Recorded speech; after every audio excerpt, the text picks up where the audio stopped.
I don't know what I'm doing. Game dev with GameKit controller, I think is it's called.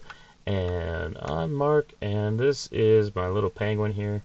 And we're going to be trying to set him up, ignoring, all of his guns that are just kind of running around. So, yeah, that should be what we do. Hopefully from start to finish. I've done this like 3 times now, and I'm not exactly sure if I can do it again. But we will create a new scene to work on this from. Alright, I already clicked it, and it says new scene. Oh, you know what? Before I do that, though, actually, there's nothing special about that one, I think. Okay, so, new scene. Don't save this crap. And we are going to put in a terrain. I just need something to walk around on, and I think that's fine. Yep, there we go. Okay. And then we need to create our player. I don't know. Yeah, we should be good. All right. I'm going to move this a little bit so that hopefully if we put things at like 0, 0, it's kind of in the center there. So there's our terrain to run around on. And up here, over here in my files, one of these. Yep, here we go. This is my little penguin. Let's see. This is what he looks like when he's big. I don't know how to make this lighting look a little bit better, so I'm just going to leave it. Maybe if I rotate him. I mean, he's not very good looking anyway. There's not a lot going on with him. There is a book called Lost and Found, and he's made to look like the little penguin from Lost and Found.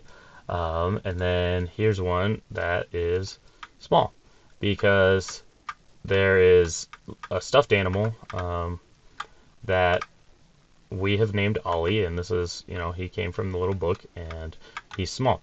So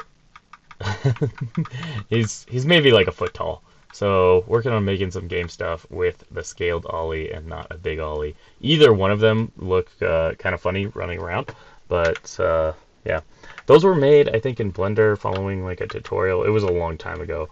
Obviously they're not super special or super good.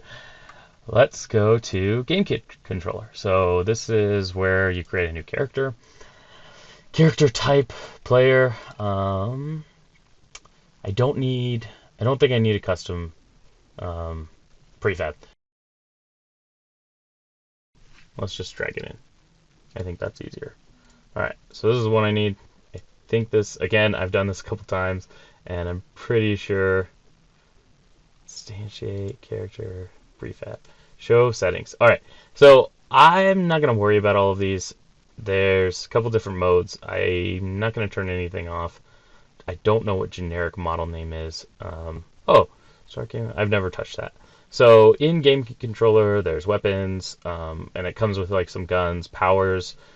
You can kind of like shoot some projectiles and blow stuff up with your mine sort of looking things. Combat mode is like a fighter sort of thing. Simple mode is just walking around for the most part, and there's some other things in those.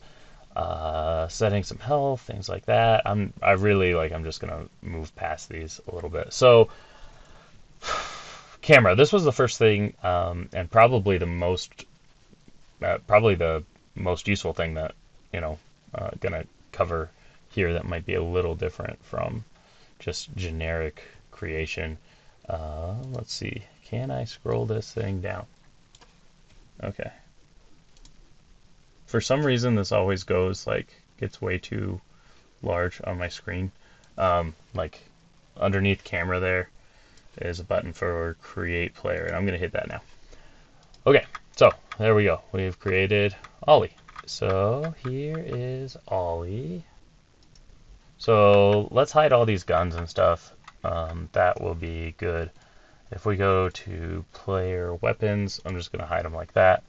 Power positions. This is actually, I've never seen where this is before, but I assume if I drop this down a little bit, maybe they'll come from right here. I guess maybe I'll try and do the weapons as well. I've never tried that either. Oh, power, player, place to carry physical objects, third person. Yeah, I've seen this in like the settings. Um, well, okay. Yeah. I don't want to get too far into this. Okay. So let's hit play. We can leave the guns in there for now and see what happens. Um, let's see. Okay. Something's not right here. Oh! Okay. Um, let's look at our game scene, and I'm gonna remove this initial camera. And oh, that's weird. Why would it make the skybox all weird? I guess the camera is within the skybox, huh? Okay. I don't know how I got around that last time. Player camera. Main camera. There it is. Camera. Skybox. Solid color. Background. There. That'll be well enough. Cool. Okay. That's never happened to me before. So I don't know what I did there, but there it is. Oh, this is something that is kind of annoying, and I've had to mess around a couple times with. So I think you need to press ignore gamepad. Oh, you know what? You can do allow keyboard and gamepad. Here is somewhere in here. Check input key using keyboard. All right. Maybe. Okay, whatever. I'm just going to use the allow keyboard, and that has worked before with me. Okay, so something's not right there.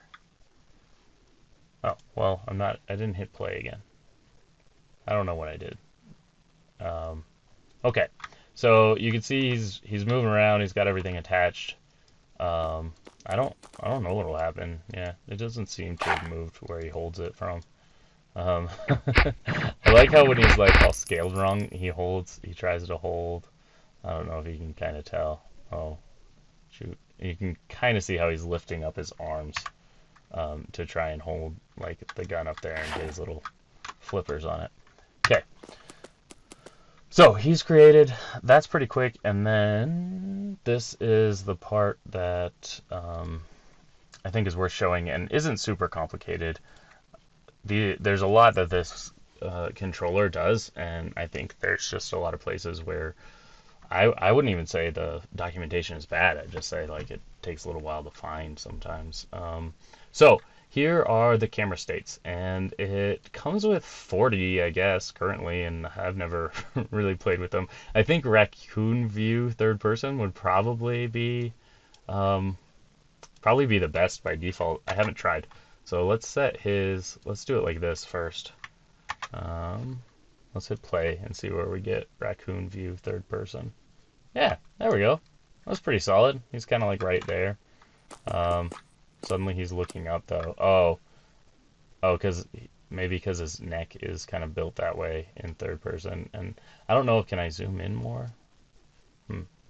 Yeah, so his first person, when you scroll and zoom, I think it automatically. Oh yeah, you can see. You can see over here, it's changing the state automatically. Okay, let's go back to third person right side. Yeah, here's the default ones. Let's go back to third person right side as the default, and then this is where someone had to help me out. I asked a question in their Discord, and if you ever have questions in the Discord, you could probably most likely get an answer in 2 hours, like tops. So this is, I mean, if you haven't come across this asset, it's pretty cool. And so that's a little bit why I wanted to make some examples, because I'm learning it, and I think it's fun. So far, this is all I know. There's a couple other things I've played with in it. Okay, I am going to character. I don't even know where I found it. Was it in player controller? Yeah, player weapons. Okay, let's turn those off, because I just want to kind of see him running around. And I don't know how to like turn off the jetpack. I gotta imagine it's in one of these that I'm not gonna take the time to look at. But so we moved our third-person camera around a little bit, so now it's further down. And he's running. That was maybe the next thing is to start looking at like some states and some things that he gets attached to. He jumps like crazy far, and then he does like a weird ground pound, but only because I don't think he has like real legs. He's rigged to be kind of like a penguin, and he's not really a humanoid. I looked before I started this, and I don't even think I have some sort of humanoid asset that'd be worth showing. Okay, so there he is. Oh, this gets a little tricky, and maybe someone will see this and tell me the best way to do it. But if I'm gonna change something and I hit pause, or like I hit escape, escape gets me out of it, like, but leaves the pause menu up. Oop, that's not what I want. So I've been hitting like Windows to get out of it, so that I can still kind of see the game view. I don't need to see this. I need to see the game view. Ah, okay. Back to this. Good.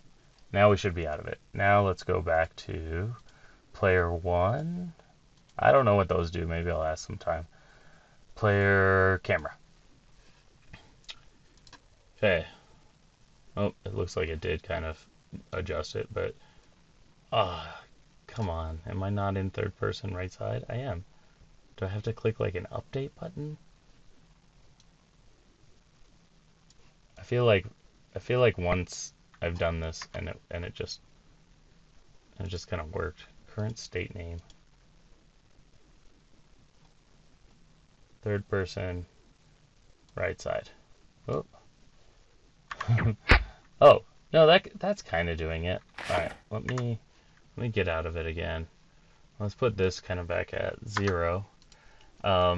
And I think this is a pretty common situation. This isn't like the fault of GameKit controller or anything like that to be able to say like, oh, this is where the third person camera goes. So that's pretty good as far as its height goes. Let's make it negative 1.6. And let's make it negative 1.8. Oh, negative 18. That would not look good. 1.8. Okay. Negative 1.6, negative 1.8. I mean, this should be... I feel like this will be pretty solid. Oh, did I say... Did I want... Maybe I wanted more than 1.6. 1.9. Why not? Alright, so playing around with the camera settings, and again, that was the piece with doing this little guy, where it needed a little finagling. I don't know how to holster this thing. I feel like I've done it before. I thought it was Y. Okay, so let's unplay, and then obviously, you know, I'd put in -2, -2. We could probably keep them the same, and just kind of double check what we get here. Go into the game. Yeah, -2 looks to be too much, but it's not the worst. Alright, so there's changing a camera state, and let's see. There's a fair number of these, right? I haven't played with all of them. Obviously, we checked out that little Racoon View. I think, you know, as you use the scroll in and out, I mean, I guess we kind of saw it, right? Let's see. Where did it go? As you use the scroll in and out, it kind of goes through these pieces. Here's where it goes. Camera, mouse, wheel states. Right, so first person has a name, is first person. Camera distance range. Event from above, camera state. I don't know what happens if you do an event from a cov frame, blah, blah, blah.